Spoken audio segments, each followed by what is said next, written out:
Basics of technical analysis की एक और वीडियो में आपका स्वागत है दोस्तों। ये सीरीज़ है बिगिनर्स के लिए जो टेक्निकल एनालिसिस सीखना चाहते हैं। उनके लिए बेसिक से मैंने एक टेक्निकल एनालिसिस को कवर करने की कोशिश की है। बाकी के वीडियोस का लिंक मैं यहाँ कार्ड पे दे दूँगा, जिसे आप देख के सीख सकते हैं। अब आते हैं आज के वीडियो पे, जिसमें हम डिस्कस करेंगे असेंडिंग ट्रायंगल चार्ट पैटर्न के बारे में। आज के वीडियो में हम बात करेंगे बेसिकली 3 चीज़ों पे। ये चार्ट पैटर्न दिखता कैसा है, एंट्री हमें कहाँ लेनी चाहिए और इसका टारगेट हम कैसे कैलकुलेट करें। लास्ट में हम 3 ऐसे स्टॉक्स पे भी बात करेंगे जिनमें ये चार्ट पैटर्न अभी रिसेंटली बना है।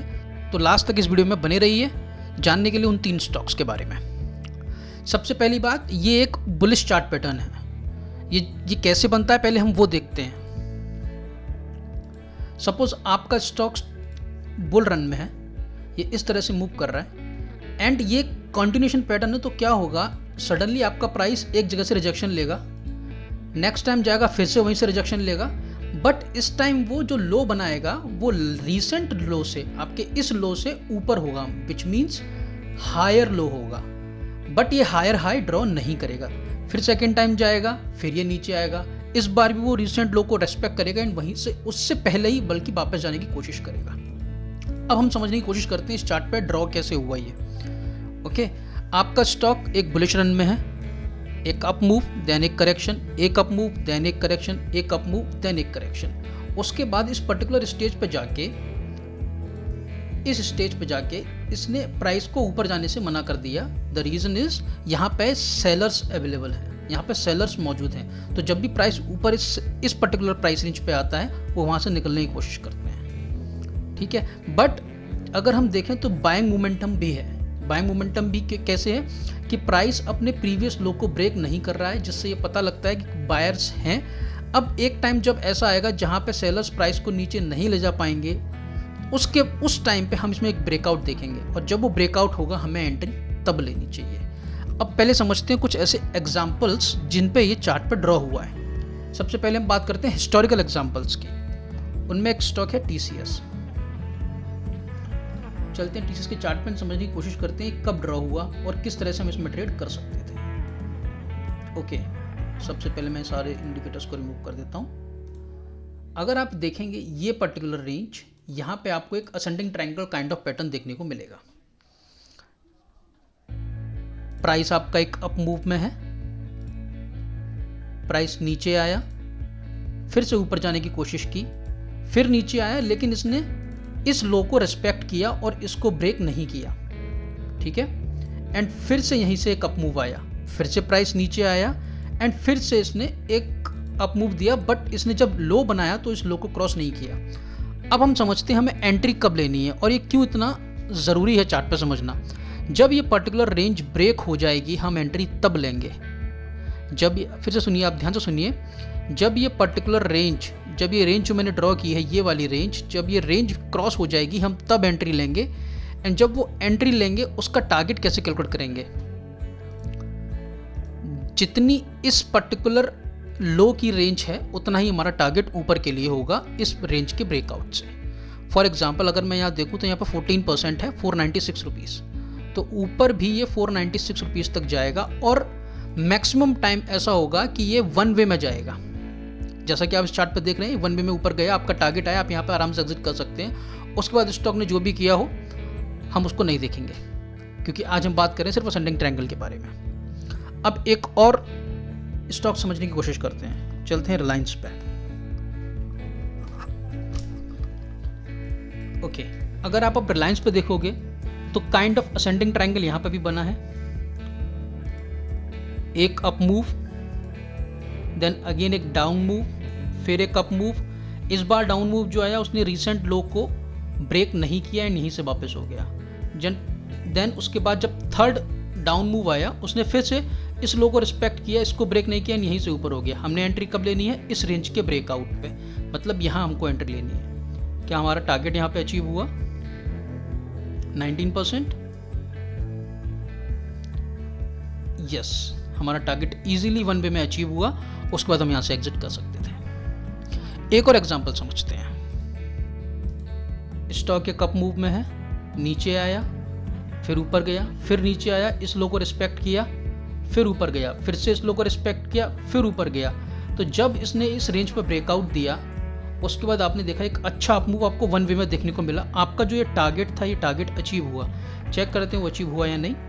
अगर हम देखें 20%, उससे उसने कहीं ज़्यादा टारगेट दिया 46%। बट अगर हम बात करें 20% के टारगेट की, यस वो हमारा अचीव हुआ। अब एक कंसेप्ट मैं आपको और इसमें समझाना चाहता हूँ, उसको हम बोलते हैं VCP concept, which means volume contraction. तो let me remove all the drawings. Okay, पहले और सारी ड्राइंग्स रिमूव कर देते हैं, फिर से चार्ट अपना पैटर्न ड्रॉ करते हैं। अब होगा क्या, जो ये पर्टिकुलर रेंज है इसमें वॉल्यूम होंगे हायर साइड पे।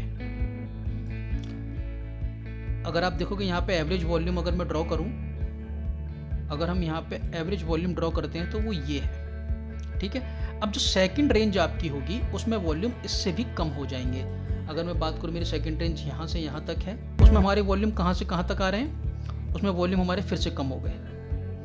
जो थर्ड रेंज है उसमें जब आपको वॉल्यूम में स्पाइक दिखना शुरू हो, तो ये एक अर्ली साइन है ये पता करने का कि यहाँ से अब ये ब्रेकआउट होने वाला है। मैं ये नहीं कह रहा हूँ कि जब आपका यहाँ पे आपको साइन मिल जाए आप यहीं पे एंट्री लें, नहीं, आपको एंट्री वहीं लेनी जब ब्रेकआउट क्लियरली चार्ट पे विजिबल हो, उससे पहले आपको एंट्री नहीं लेनी है। बट ये एक और साइन है ये समझने का कि जब हमारे वॉल्यूम भी कॉन्ट्रैक्ट होते हैं, which means sellers and buyers दोनों ही कम है, स्टॉक में ज़्यादा मूवमेंट नहीं हो रही है, वोलेटिलिटी कॉन्ट्रैक्ट हो रही है, तो जब भी वो एक्सपेंड होगी स्टॉक एक अच्छा मूव दिखाने की कोशिश करेगा छोटे से पीरियड में। अब बात करते हैं हम कुछ ऐसे स्टॉक्स की जिनमें ये अभी रिसेंटली बना है या बन रहा है। सबसे पहले मैं ओपन करता हूं कैंपस का चार्ट। एक और बात, ये जरूरी नहीं है कि हमेशा हमको ये डेली चार्ट पे देखने को मिले, हो सकता है हमको 1 आवर चार्ट पे देखने को मिले।